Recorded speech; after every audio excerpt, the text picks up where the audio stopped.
I'm Jordan. And I'm Rosanna.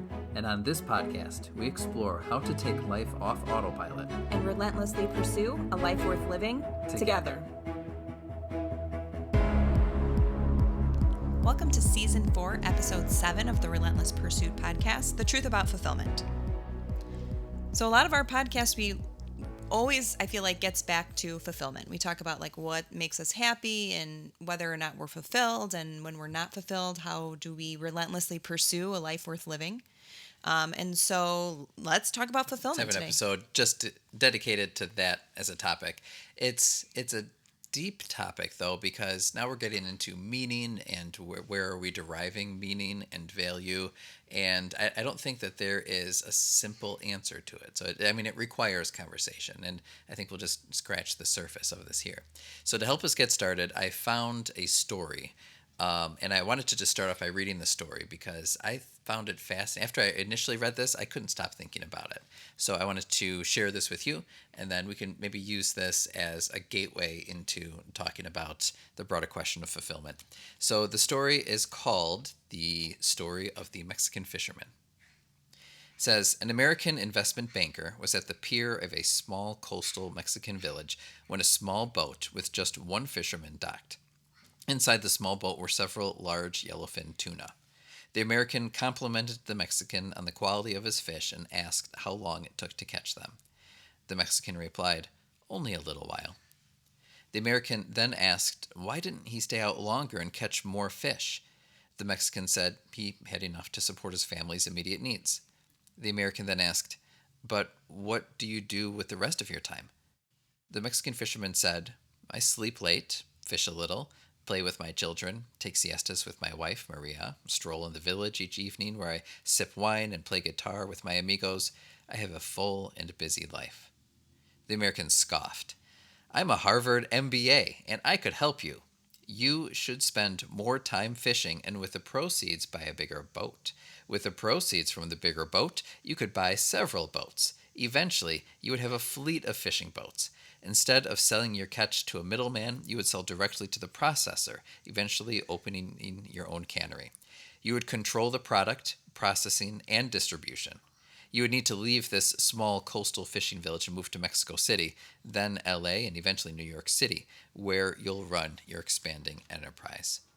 The Mexican fisherman asked, but how long will all this take?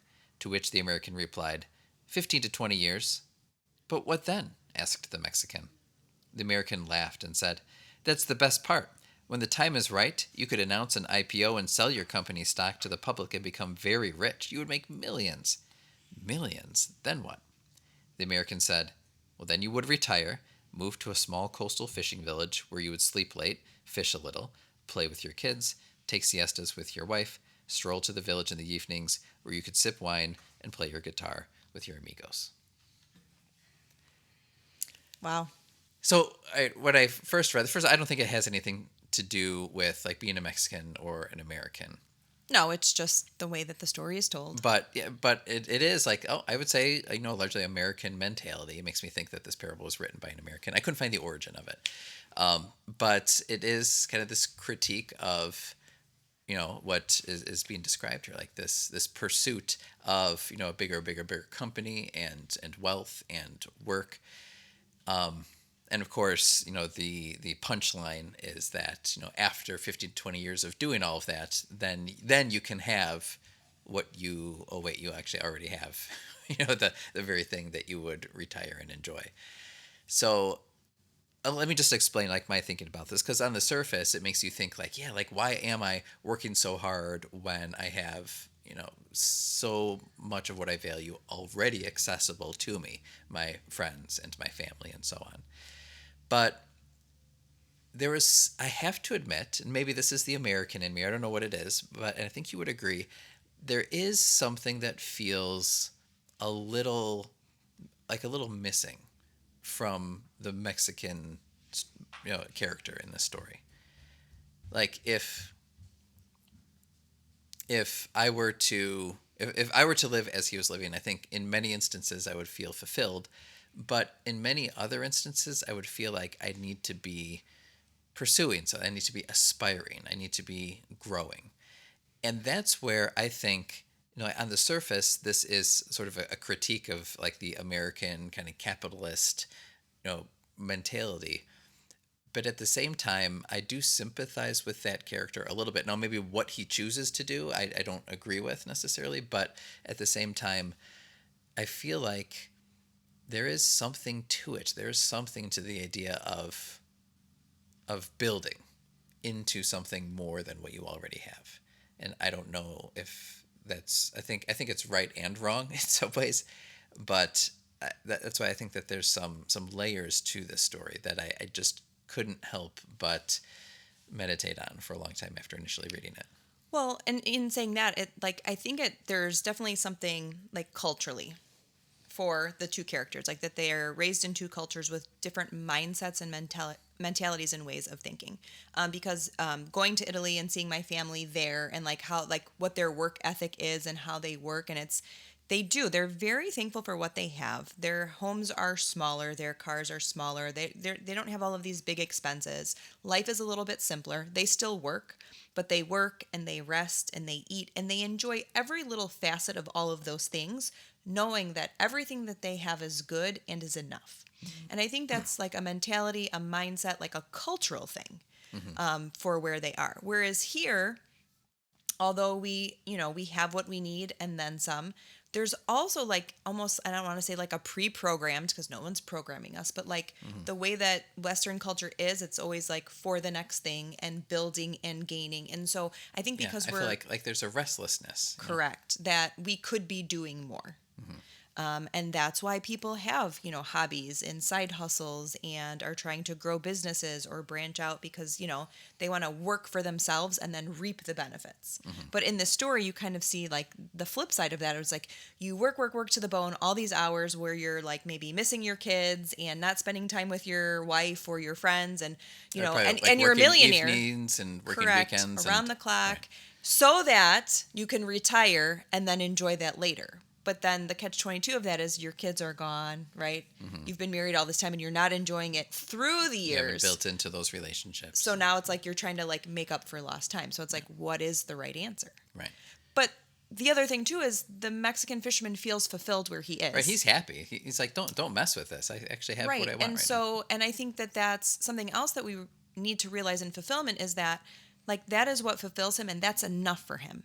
And so I can't critique him for that being fulfilling him and being enough for him, just as I can't critique the American whatever he is, investment banker, whatever, for him fulfillment is getting to the next thing and getting a fleet of boats, and right, because that's his mindset, that's his mentality, and pursuing that and dominating in that realm in that way is fulfilling to him, because he's built differently, right, and his mindset is different. And so like, as long as you're pursuing what's right for you and it's in line with your visions and your goals, I think you have to figure out what that is for you. Well, I think that's true, but I think that I think this trap is set a little bit better for the American in the story, because he doesn't say it, but like his route runs the risk of overlooking the things that most of us would say that are really important, namely relationships, right?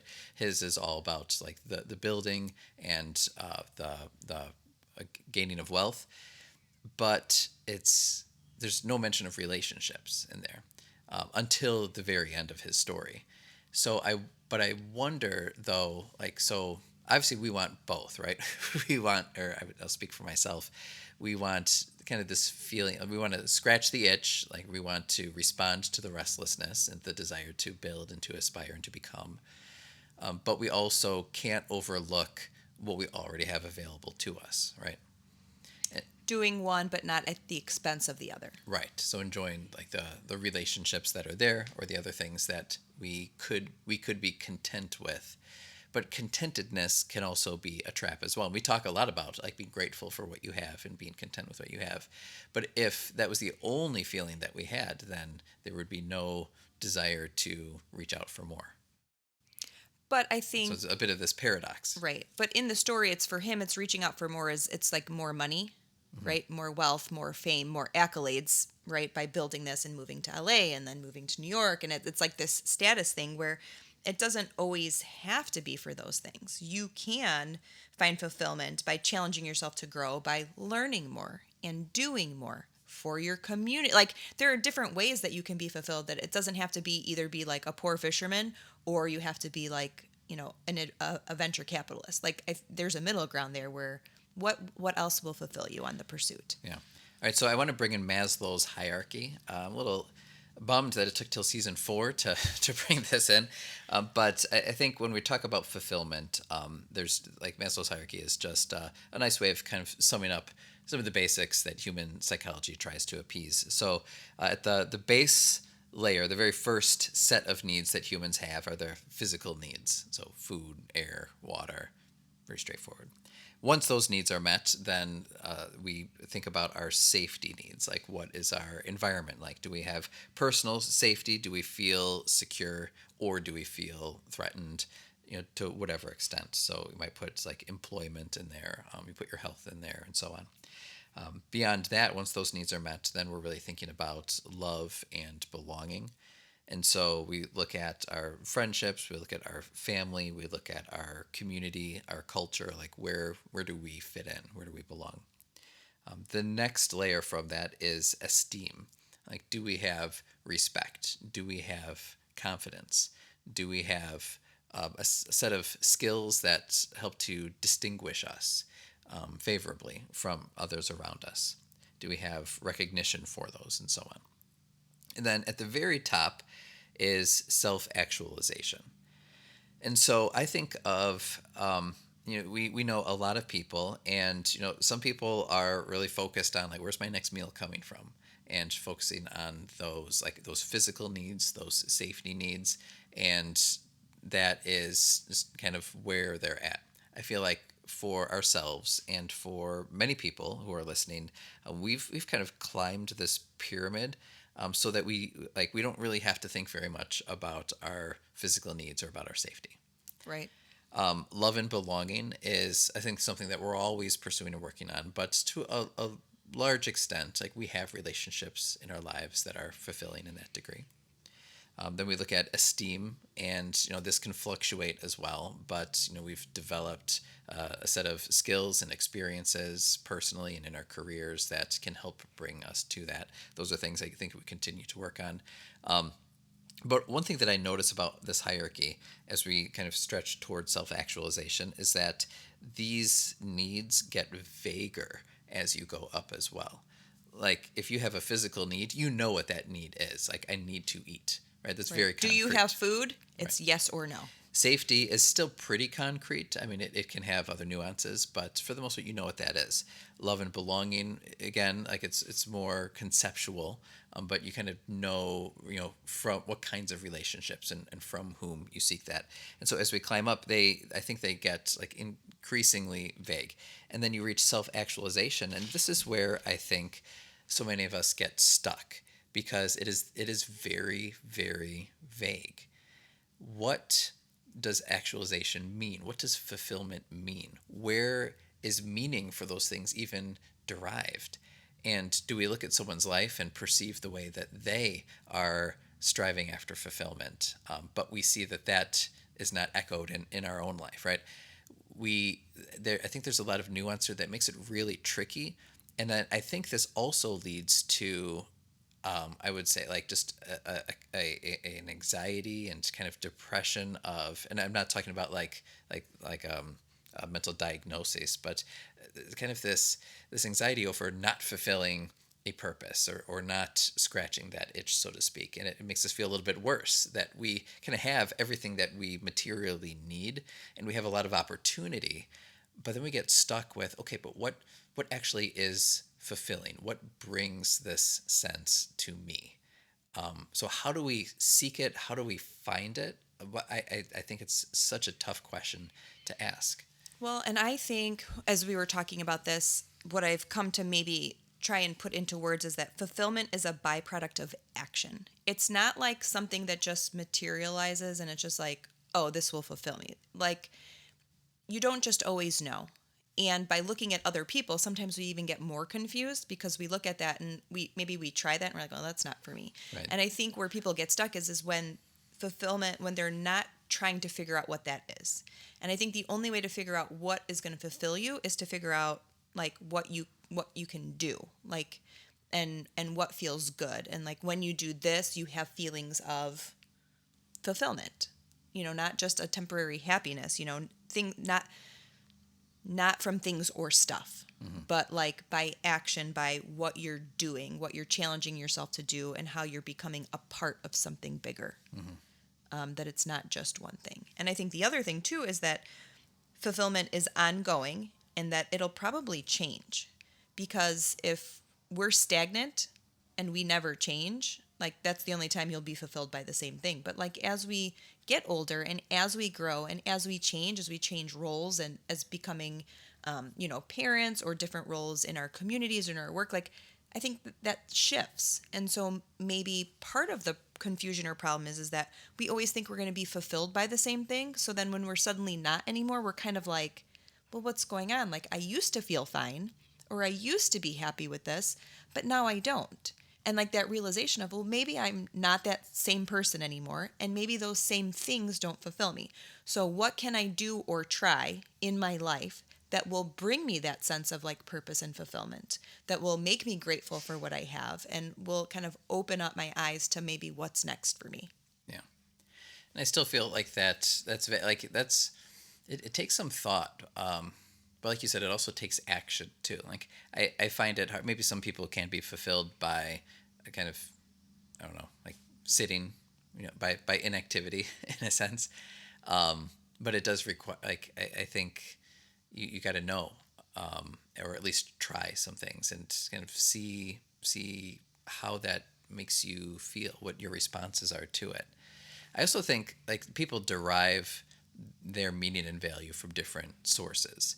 Like, some people are religious, and so that they may look to like their religious creeds for direction, right? I feel fulfilled because I'm taking part of something bigger than myself, and I have this like specific trajectory that's kind of plotted out for me. And by fulfilling the some of those plot points in a sense, like that can be a very rewarding experience for individuals. But I think that's part of it. It's like what is meaningful, what has value beyond the momentary entertainment that we often feed ourselves. So I still feel like it's challenging though, because it's like such a big question. So I go back to our first conversation this season about the eulogy. Like maybe the best way I think about it is trying to look backwards on my life. I want to be able to look back and feel fulfilled at the end of it by what I spent time doing with my life. And of course, I don't want to look back with regret. So what am I doing? What am I working on that I can, however many years, however many decades from now, I hope, be able to look back and say that was time well spent. Yeah, I mean, it's a big question. It really is. And I don't think that there's a simple answer. And I often don't think it's one thing that's going to fulfill you. And so I think just having an open mind about what it could be, instead of feeling like it has to be what it should be, or what somebody else has told you it should be, or like what you observe through others. I think that we're in the unique position of our generation was raised in a different world than our parents. And now as parents, we're raising a generation of kids in even like newer time. And so, simpler times, I think it was maybe easier to find fulfillment, and maybe not. Maybe they struggled with that as well. We grew up with that kind of the be you. You can do anything that you want to do. You can be anything that you want to be, right?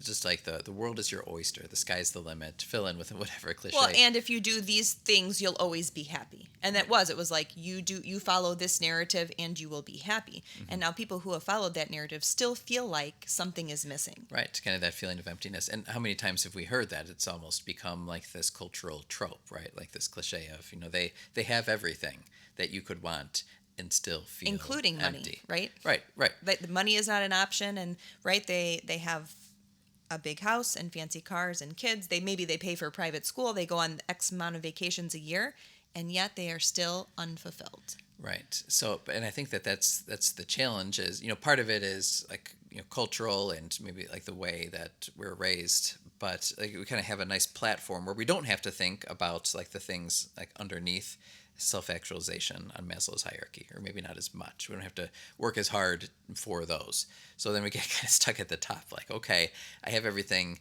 I need in theory, but these feelings of needing to do something are still there, and I'm not sure how to manifest them. So do you think part of it is more of a mindset shift where it has more to do with gratitude than we think?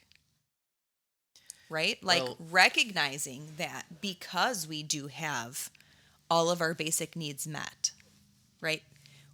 Because they're always met, we don't even realize like how easy it is to take those for granted. Well, So we're not fulfilled by those things where it's like, oh my gosh, we have everything that we need and more. And so then everything after that is bonus. But we haven't been taught to perceive it in that way, which kind of messes with what we think we need next. I don't know if I agree with that, because like I said, like the Mexican fisherman in the story is like he knows what he wants and he already has it. Like I don't know if he feels gratitude towards it. He's just kind of taking advantage of what he feels the most fulfilled by, right? And he does it directly. The American offers a very roundabout way of achieving that same thing. And of course, like the moral is like, well, the Mexican already has that, so why would he want to spend 15, 20 years trying to take this alternative path? But like I said, like I don't know, I think gratitude is a piece of it, but at the same time, like at least I personally would still feel, me, like just this desire to learn and to grow and to become someone a little bit different and a little bit better than I am right now. And I don't think that happens by kind of just observing and being grateful for what I have. Okay. Well, like, like I've taken an interest in like building things, for example. I'm not good at it at all. Nope. But that's like just one like simple, somewhat accessible growth point for me to say like, okay, like I took on this endeavor. I learned a whole bunch through it. And it's not like professional grade, but it's certainly like right. I'm usable. not a carpenter, but right. I taught myself how to do this. Exactly. And kind of like those wins in large and in small ways. Yeah. Well, I'm having trouble. Like I have this kind of thought, like we've talked about like beginning with the end in mind. And when you live your life and you're 90, right. And you're talking to your grandkids or maybe your great grandkids at that point, and you're telling the story of your life, or you're telling about what you've learned through the years, there's something beautiful and moving to me, like in my heart and in my soul a little bit, when you say like, oh, Grandpa, I didn't know you did that, or I didn't know you did that. Like that in the short time that we are here on this earth, we can live many lives. Like instead of being confined to the same thing, we can learn to do a lot of things, and we can be a lot of people and play a lot of roles, and that it doesn't have to be stagnant. Mm-hmm. And so maybe that's, for our generation, part of where this fulfillment comes in is that we don't have to be held down to be the one thing, that we can be a great many things and try a great many things to find what fulfills us for a time. Yeah. It's like Thoreau says he leaves the woods that he lived in for just as good a reason as he went there, right? I felt like I had many more lives to live, and I had devoted all the time that I could to that particular life. Right. Like that, and you can go back to all of these, stupid analogies, but like, the different chapters of your life, that it's not just, right. It's not just like the kid's book that's 10 pages, but it's many chapters with many lessons, with many areas of growth and many stories and people that really builds a really fulfilling and enriching life. Yeah. Yeah. I'm thinking about the things that we're doing. Like I said, like we have a lot of what we need already, and we already have what I think on the surface looks like a fulfilling life, yet we are restless in a good way. it's not like I think of like Tom and Daisy Buchanan from The Great Gatsby, who are, I think, restless in a negative way, just always moving around, always kind of throwing money in this direction or that direction, ruining people's lives as they go, and never really finding any sort of meaning or satisfaction with anything. But I think like there's kind of like this positive restlessness where you're like, you know what I kind of want to do? I want to grow in terms of who I am, whether it's a skill or a character point or something like that. So I'm looking at just kind of thinking about the things that you and I have tried recently, like build a business. We've built or maintained things around the house that are kind of new for us. We've dabbled in real estate. I've taken on jujitsu, and these are like kind of new things that it's like I want to see what this does to me, and maybe any of these things will do for a short time, or even if we do it for a decade, right? That's still a sliver of our overall life, right? And then the next decade may offer some new endeavors as well. So I think that's the question, though. Is like, well, by the end of all that, do we find fulfillment, or does the fact that we can pick something up and then just as easily drop it any number of years later, does that show like, oh, that thing never fulfilled us in the first place? I don't think so. Sometimes I love my mom. She's great. But she's never surprised by what we're doing next or like what our plan is or whatever.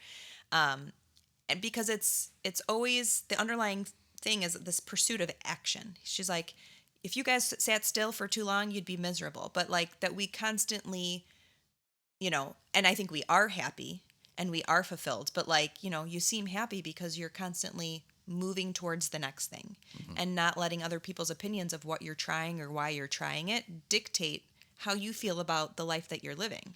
And I think that's a part of it when we are not bogged down by the weight of what other people think we should be doing, or what it reflects. Like when it's you're following a pursuit that fulfills you, then that's the right answer. Mm-hmm. I feel like that's part of it. Yeah. So I think part is, just like knowing what it is, and then moving directly towards it instead of like finding a roundabout way. So like the Mexican fisherman knows what he wants, and he's like, that's in my life. I move directly towards that. The American, it's a little bit vaguer what he actually wants, but maybe like his, he's a little bit more restless and wants to like build and to create and, insert whatever verb seems appropriate for his character. But he's doing that specifically as well. So I think maybe that's the point. It's like, just don't feel like, there you need step A and then B and then C and then D, and then you can get to the thing that you feel like is fulfilling. If it really is meaningful to you, then you should be fulfilled along the way and during the process. That's you move directly towards. All right. This is a big conversation. It's pretty deep and it's pretty wide, and I think we could talk about this for another hour, but in the sake of we're really just planting seeds, I hope, in our minds and our listeners' minds, so that we can continue to think about this and talk about this with others too.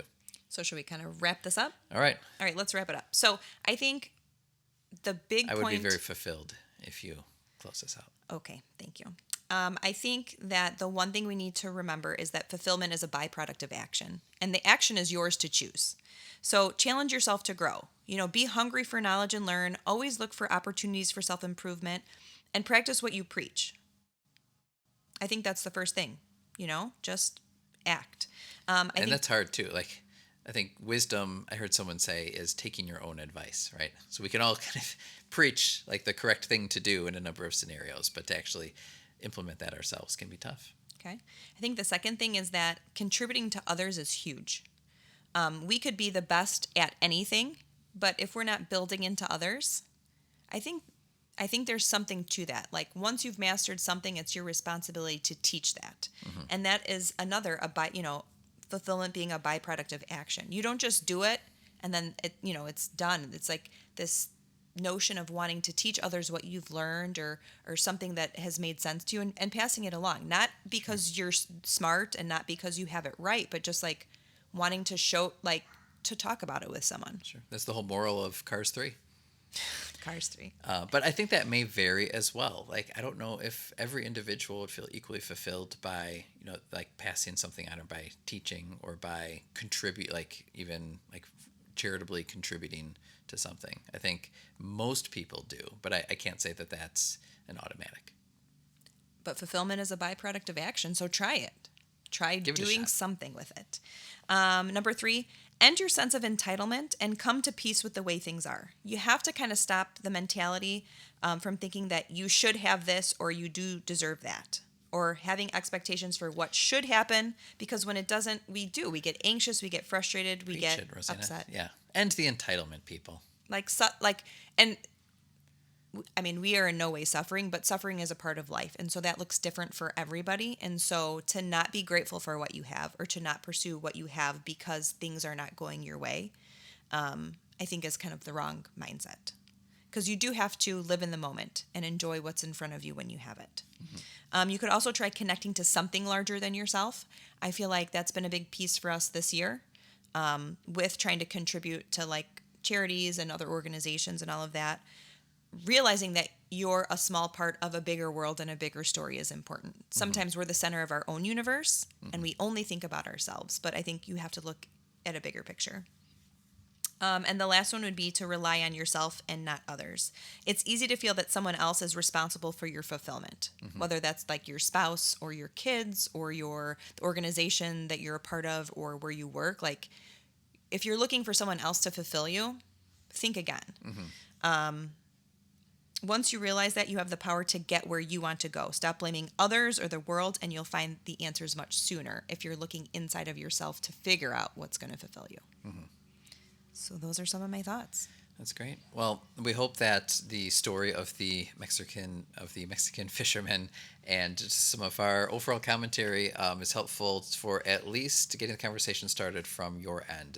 And with all of our episodes, that's really our goal, is to start us all thinking about important topics and just kind of model at least how you might choose to engage someone else in your life on these things too.